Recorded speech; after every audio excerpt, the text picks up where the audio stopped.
Mandy and I welcome you back to Walking with Jesus for October 18th. Be reconciled. Let's look at Matthew 5:23-24. Matthew 5:23-24 says, "Therefore, if you are offering your gift at the altar, and there remember that your brother has something against you, leave your gift there in front of the altar. Go first and be reconciled to your brother, then come and offer your gift." Be reconciled. King Saul was told to eliminate the Amalekites, but he spared the best of their flocks to offer as sacrifices to God. When the prophet Samuel confronted the king about his failure to obey God, he summarized by saying that God values obedience more than sacrifice or worship. 1 Samuel 15:22. Jesus created a hypothetical illustration to make the same point. If you are on your way to go worship God and remember that you are estranged from your brother, first go and be reconciled to your brother, then go and worship. Jesus gave that illustrative admonition in a discussion about anger. Matthew 5:21-26, and his point was the same as Samuel's. God does not desire worship from disobedient or angry worshipers. Sometimes reconciliation is refused. What then?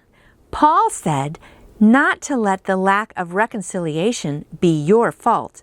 Romans 12:18. First, make the effort, then go to church. God sees the heart. Make sure your heart is pure before Him and before others when offering your service and sacrifice to Him. A lot of great stuff in here about being reconciled. Let's go back and read again. So King Saul was supposed to eliminate all the Amalekites, but he kept their flocks and he thought he'd offer them to God, which kind of seems like a good thing, right? But then the prophet Samuel comes and confronts the king about his failure to obey God.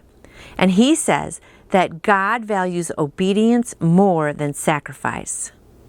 And it's true, God wants us to follow Him and be obedient instead of running around and doing a bunch of sacrifices. He wants us to do what's right. And then in the New Testament, Jesus creates this hypothetical illustration to make the same point. If you're on your way to go to worship God and remember you are estranged from your brother or have some conflict or argument with your brother, first go and be reconciled to your brother and then go worship. And that's really a good idea because it's so hard to go worship God if you've had a conflict, right? Although sometimes like we have these conflicts in the car on the way to church, right? Every family's had those, I know. But, it is better if we just get those relationships first because then we can worship God more freely. And it's kind of like there's two relationship levels. So he's talking about our horizontal relationships with each other, our brothers and sisters, our friends, our family, all of those. We want to get those worked out first. And then our relationship with God, the vertical relationship, we can actually just really be worshiping Him. But it's almost like if we can't get these horizontal ones in place, then it's almost like they stop. I think of like a pipe that just has a lot of gunk in it, like when your drain gets clogged up, then we can't really worship God because there's all this friction in our lives, right? So first of all, let's get these horizontal relationships figured out and forgiven, and then the vertical one will just be open.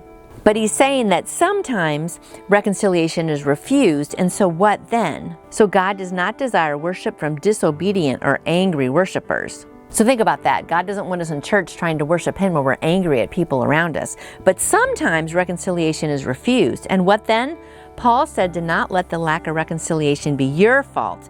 First go make the effort and then go to church. So what he's saying is that sometimes we can go and say that we're sorry, or even if the other person's at fault, we try to, give them the chance to apologize, try to work things out, and sometimes you just can't be worked out. But God says if you've made the effort, then that's okay, then just come and worship, right? So it is really important. And I have learned too, the older I get, it's best just to go right away and try to get these conflicts figured out. Because what do? They just fester and they get worse. No conflict ever gets better because you decide not to forgive, right? So it's so important to forgive. We all make mistakes. We all do the wrong thing. So I hope today that you go quickly and forgive someone maybe who has, offended you, or if you need forgiveness or they need forgiveness, whichever way it is, just go and try to work that out, because then that just opens up your heart to worship God freely. That's the best way to live. Hope you got a lot of forgiveness today, and we will see you back here tomorrow. And you can order your own copy of Walking with Jesus by Dr. David Jeremiah by going to davidjeremiah.org or by calling Turning Point at 877-998-0222. And I would love to answer any question that you may have about faith in Jesus. Let's get stronger this year in 2024. You can contact me through my website, nancyjoytoyou.com. And I hope you have a wonderful day growing your faith in Jesus.